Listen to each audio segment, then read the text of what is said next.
বলার তৌফিক দেন, যে কথাগুলো আমাদের সবার দুনিয়া এবং আখিরাতের জন্য কল্যাণকর হয়। সকলে জবান খুলে বলি আমিন।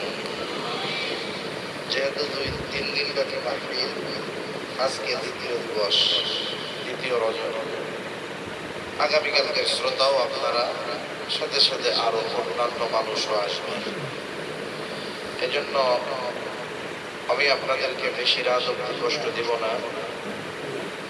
যতটুকু সময় আমরা থাকবো একটু খেয়ালের সাথে আমলের নিয়তে শুনবো, বলবো। আল্লাহ তাআলা তৌফিক দান করেন বলি আমি। যে আয়াতখানা আমি আপনাদের খেদমতে তিলাওয়াত করেছি, তো আয়াতের মধ্যে আল্লাহ সুবহানাহু ওয়া তাআলা ইমানদারদেরকে উদ্দেশ্য করে তাকওয়া অর্জনের আদেশ দিয়েছেন।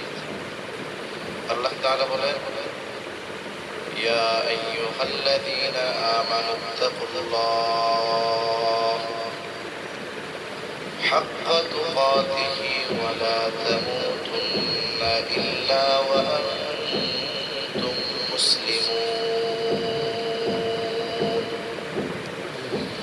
আল্লাহ তাআলা বলেন, হে ইমানদারেরা, তোমরা আল্লাহ তাআলাকে ভয় করো।